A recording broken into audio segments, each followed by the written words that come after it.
Gotta brew some beer.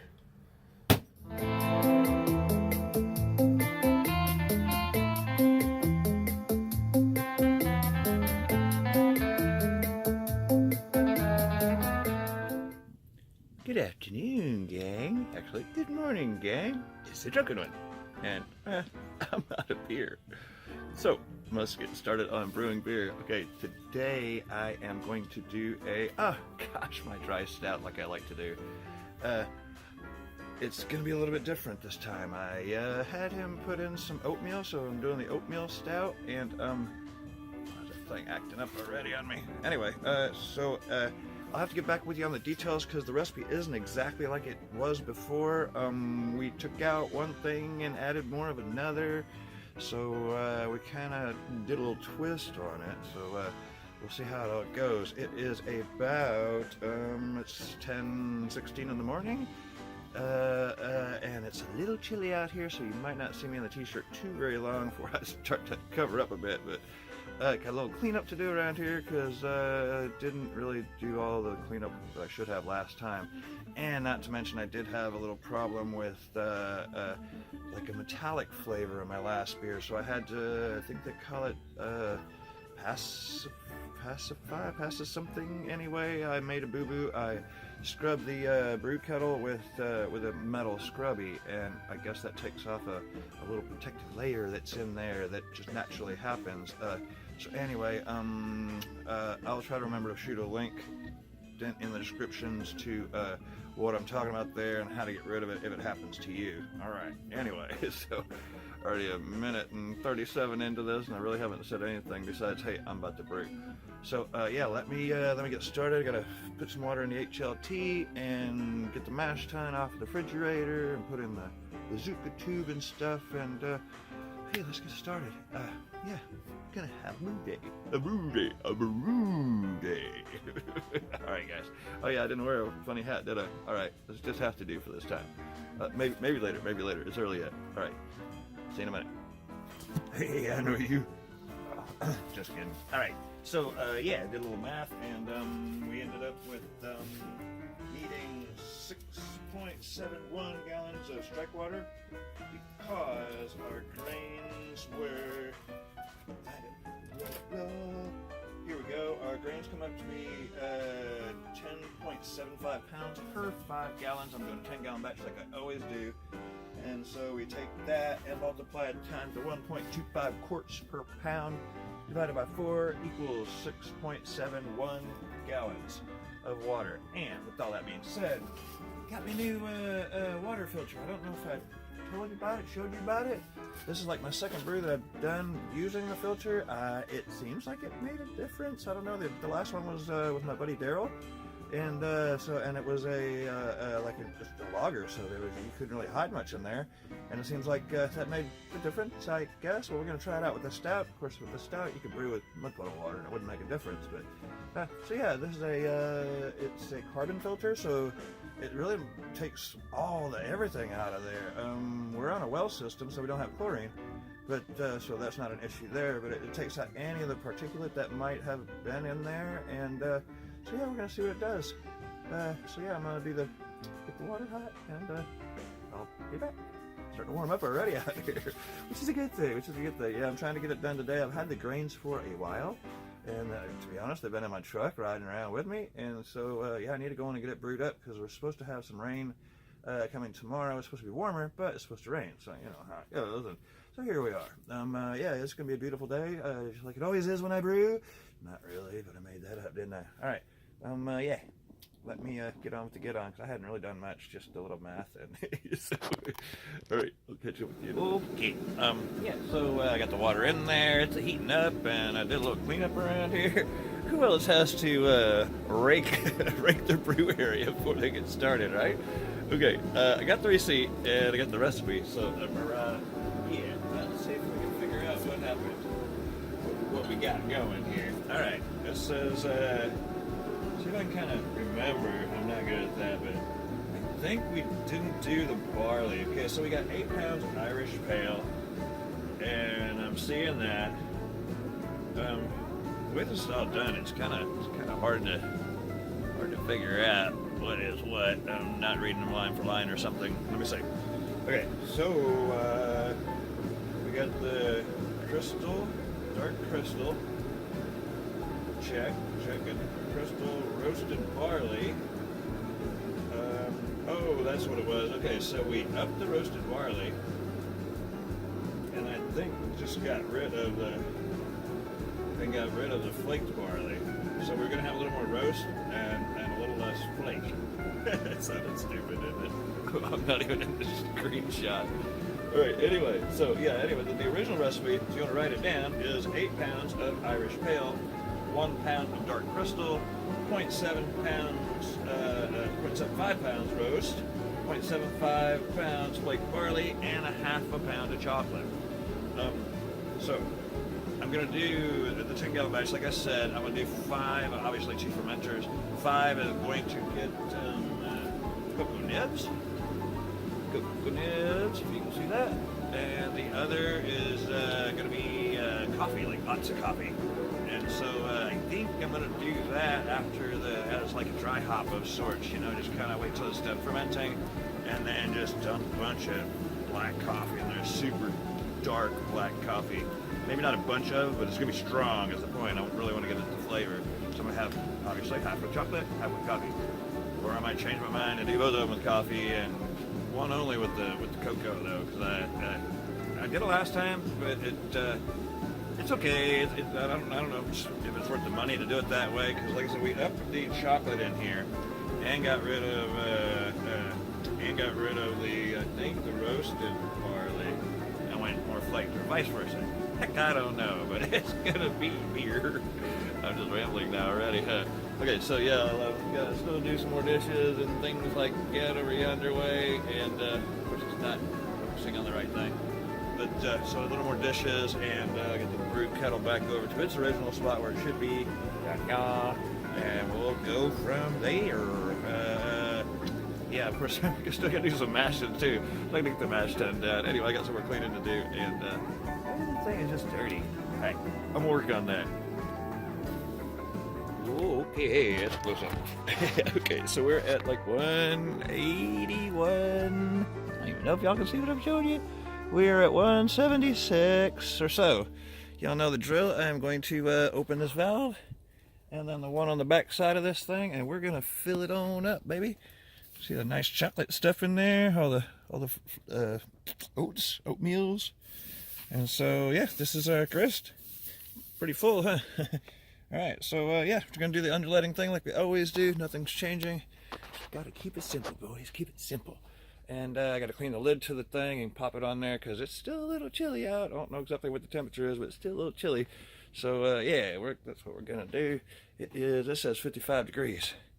But the sun's coming out because my glasses are getting dark. Or maybe my glasses are getting dark because the sun's coming out. Anyway, I'll catch y'all in about an hour. Yeah, about an hour. Okay. Although I underlet, it is very important that you stir your mash. Look at all that chocolate I brought up out of the back corner of this thing. So stir that mash from bottom to top to bottom, and all in between. Get that stuff separated and wet. Look how dark that stuff is already, huh? Am I showing you anything here? Anyway, it's looking pretty good. Let me get back to it. Okay, so we're down to like the last 20 minutes or so, and it's time to do the Verilaf. And I'll show you how I do it. Everybody's system's different, but this is just the way mine works. Check this out. So, the hose from the HLT that was attached to here, okay? And I'm going to do nothing more than just make it lower than the mash tun. So the first step that's going to come out is going to be the water that was in the hose, obviously. And you can see that the dark stuff is coming on now. So this is our work. I'm just going to recycle this into there probably 15 times or so, just depends on how long it takes to get clear. So again, being that we don't have any pumps, it's just a matter of holding this higher than the mash tun and pouring this back into the mash. And we're going to do that a few times to clear out any of the particles. All right. Still waiting on that to heat up. Just taking a minute, kind of cool out. Like I said, I think we're up to like 57 degrees, so it's getting warmer. I kind of wish it was out in the sunlight, because it's like really warm over there. Or warmer anyway. This is what we're looking like. It's going to be dark for surely, right? Okay. So you get the idea, and catch up with you later when we're doing the sparging thing.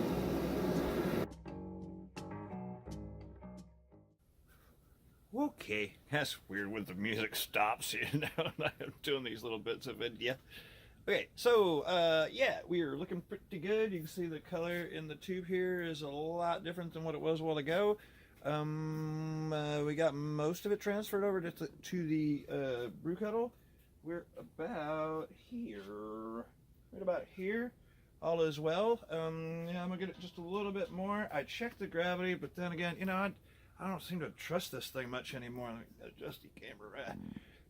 Because it seems to act funny, and I recalibrated it last time I brewed, so it wasn't too awful long ago. Anyways, it's saying like a 10. Can never do this.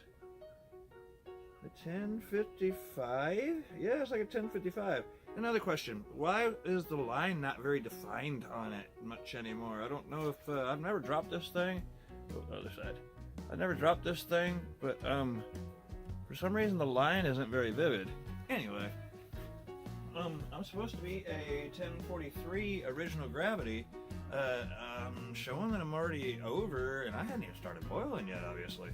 So we'll see how it goes. I'm not complaining if it turned out a little different. Like I said, the recipe was changed, and maybe that made some difference in the gravity. So, yeah, maybe I'm comparing apples to oranges. Real quick, I would like to thank Bumpy Road Brewery for sending me this here, hell yeah, and I am digging it this afternoon. It is afternoon now. This is a Helles Lager. To be very honest, it's not my favorite kind of beer, or my favorite style of beer, but this isn't bad. It's okay, man. It's all right. It takes a little getting used to.